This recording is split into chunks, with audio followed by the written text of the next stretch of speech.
Ito ang mainit na balita na siyang dapat malaman ng taong bayan at ito ang usap-usapan sa mundo at trending sa social media. Pero bago tayo magpatuloy, kung bago ka pa lang sa aking channel ay huwag mo nang kalimutan mag-like, comment at subscribe para palagi kang updated sa mga susunod nating video. Eloy Bugres muling binanatan si Jam Maligno, Magno. Kung matatandaan ninyo, si Jam Magno ay dating maka-Duterte, ngayon ay number 1 anti-Duterte. Giit ni Jam Magno, dapat wag na si Sara tumakbo ng presidente dahil hindi na ito mananalo. Dagdag pa ni Jam Magno, si BP Sara ang dahilan kung bakit nakakulong ngayon si dating Pangulo Duterte sa ICC. Marami naman nagsasabi na itong si Magno ay isang bayaran at tuta ni Romualdez. Agad naman pinagtanggol ni Eloy Bugres si BP Sara at hinalungkat ang baho ng nakaraan ni Jam Magno. Malupit ang mga revelasyon na binitawan ni Eloy Bugres patungkol kay Jam Magno. Isa na dito ang mga malalaswang gawain di umano ni Magno na hanggang ngayon ay ginagawa niya pa rin. Mga kababayan, ano ang masasabi niyo dito? At para sa mga karagdagang detalye, narito at panoorin natin ang full video. You all assume I'm mad at Sara Duterte. I'm not. But I do resent her because she is the very reason her father is in the ICC. Let me explain. Lest we forget that after PRRD, the mayor of Davao City is Sara Duterte. She's actually part of the problem that put him in the ICC. We can't deny that involvement. She truly is part of that problem. If anything, she is the reason why he's still there to this day. She is partly the reason why, or not really partly, but hugely responsible for why he's there and not here with us. And that's what I do not want to support. I do not want to support a wannabe like Sara Duterte. I don't want her to make us all believe that if she is going to be president, we're gonna enjoy the golden years of having another Rodrigo Duterte. Because she's never going to be that. Let me remind all of you that Sara Duterte caused PRRD's demise in the ICC. Why? She didn't behave. She insulted the very people that was supposed to help her. Sino ba namang tanga na tutulong pa kung iniinsulto mo sila, di ba? Ang igot-igutan mo, hoy, dagol, magasulita. Ang wala, tos ka na, chipipay ka pa, sorry. Chipipay ka pang bilat sing Eloy mo, wala pa may nagapatol sa iyong lalaki. Walang nagtatagal sa iyong lalaki kasi baho. Ay, ang gimpapustiso mo sa ngipon mo, ka, gabaling aso. Ang bakba mo hindi gidya maagwantahan, ang bakba mo nga imbornal. Ano ang sabi ni Ed ang sapat ka? Ang sabi ni Ed, isang bagay na hindi niya magwantahan sa'yo, ang pagkadamak mo. Ang bilat sing Eloy nga pagkadugit mo, kaspahon ka. Ang kaspa mo ginakalot mo bigat. Ang kaspa mo kung ginatralala, kabila bilat sing Eloy mo, kung tamang ginala, kagaamo ka na o. Gaamo-amo ka ng di tapos pagkuha mo sa daki sa ulo mo, ginalamon mo. At dogiyot, gaon, mangkaw, gagasik ka. Gapapretend pa siya ngayon na part pa sa santingog, yun mo. Gin-terminate ka na sang tingog pala, guys. Matagal na siyang terminate sang tingog. Ang wala ka na sa tingog, uy, log.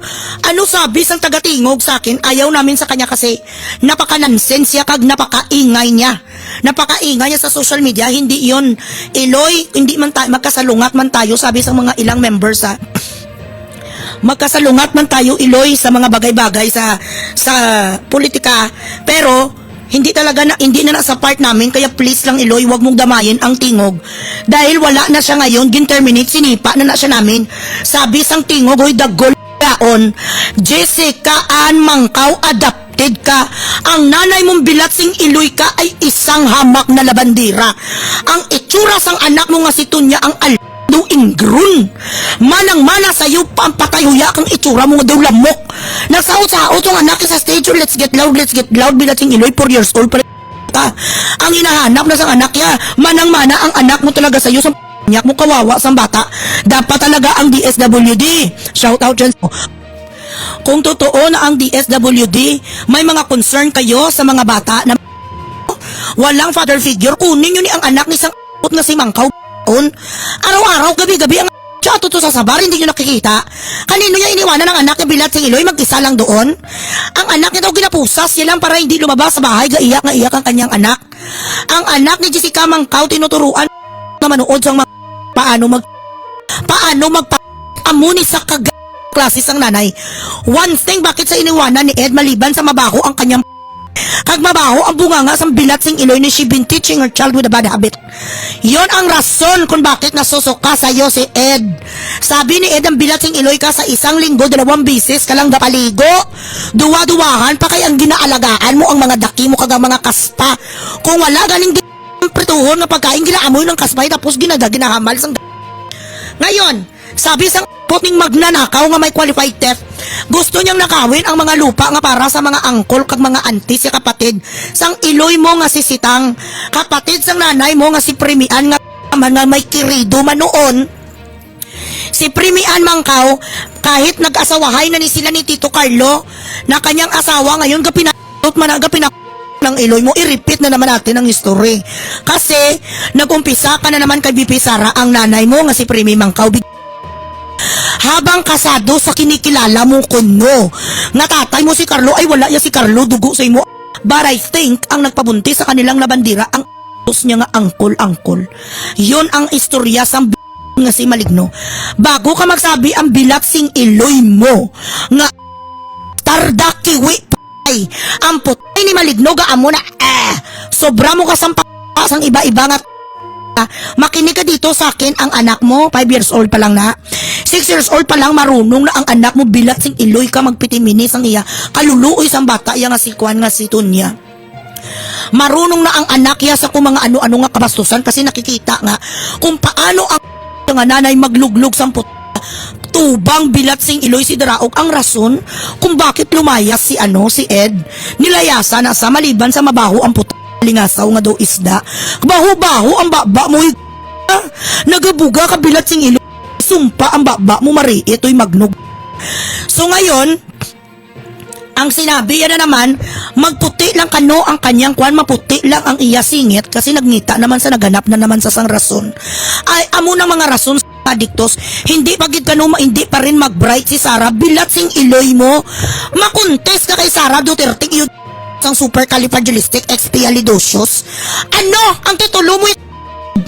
Maliban sa pagiging kabik kag bastarda mo, amo ng titulo mo. Why ka man katapos sa eskwela? Nakatapos ka sa eskwela mo, wow? Hindi ka na-graduate. Paano ka makagraduate bilat sing Iloy mo? Marunong ka lang mag-English. Nukan ka sa 4 na taon medical course ng proceed bilat sing Iloy lawyer. Naging abogada, bar passer take 1. Ang bilat sing Iloy gani ni nga silini ni ganing lugaw nga mangingisda. Bar flanker ilang beses pa take 172,000. Si Sara take 1. Isa ko ang kaya Torne Carpio lang suri lang VP ya. Totoo lang naman ang sinasabi ko. Disinti nga babae, hindi naglapta bilat sing Iloy ang isa lang ka flavor sang ang kay VP. Ikaw ang iba-iba ang flavor, may mga datilis, may mga iba, may mga suka flavor. Bilat sing Iloy Darigol flavor, may mga iba purada, mga ma-upload bilat sing Iloy nga mga dato puti nga flavor. Ginasaksak mo sa tilaok. Hindi mag-bright si Sara Barrel, hindi mag-bright si Sara bilat sing Iloy, and yet she holds the second highest position in the government of the Philippines. And what about you? Hindi mo gani bilat sing Iloy, mag 300,000 ang followers mo, pabusting ka na lang po. Para hindi naman nakakaya, nagaligid, kagakamang ka daw. Nagakandara pa ka sa 200,000 lang, wala may gapalo sa'yo, wala ka engagement. Ang mga nag-viral nga mga videos, kung wala si Bugris, hindi ka mag-viral.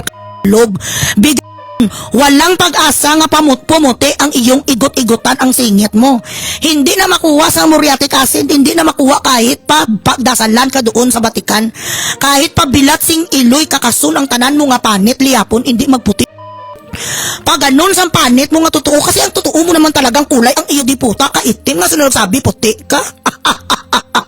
Subukan mo magpa-beach, stay under the heat of the sun. 45 degrees, tingnan lang natin bilat sing Iloy kung hindi bumalik ang balaybo mo nga kwan ka nga Godzilla. Tingnan lang natin kung hindi ka naman bumalik bilat sing Iloy ngayon albino ka nga unggoy. Dahil ka pa injection ka sang glutathione, sige nga.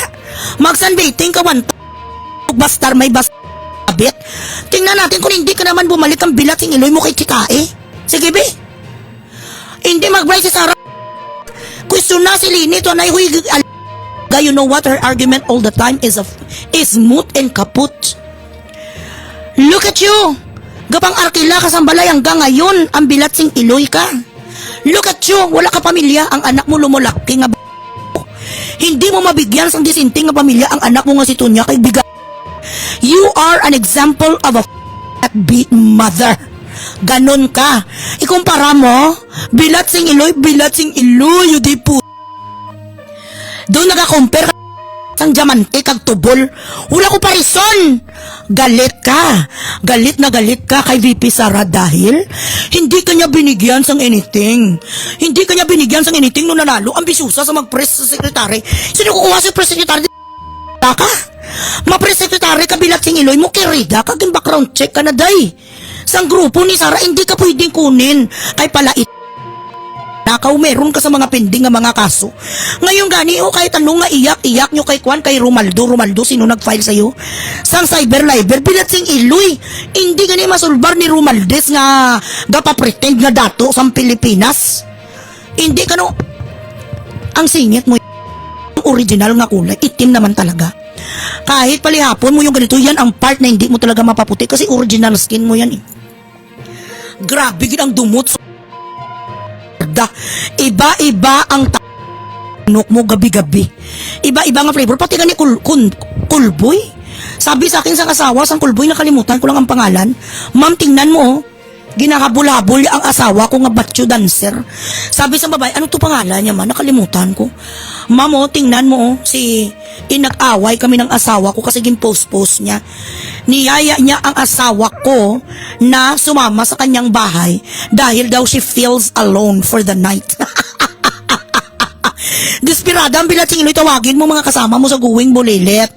Kung alone ka for the night pot, yung mga kasama mo sa Going Bulilit, textan mo sila. Hello! Asaan ba kayo? Samahan nyo ako muna dito kasi I feel alone. Ang gusto niya yung kulboy bala nga, aywan ko kung saan to na po somewhere. She feels alone daw. Yun na naman ang gusto niyang kalantariin ang may asawa na naman. Nung kakagid, oy kulboy, makinig ka sa akin sapat. Madumi na ang hanap buhay mo. Iba-iba na rin ang napakadumi na ng trabaho mo bilat sing Iloy do baboy. Mapatol kapag gini sa bilat sing Iloy, dubol mo kaso mo. Ganon ka na bilat sing Iloy, kamumurahin nga klases ang lalaki, tapos patulan mo pag ginang may earpiece na siya. Ngayon hindi lang na-reactive pero darating ang panahon na mag-active ulit. Gusto mo laknan mo ang asawa mo unon?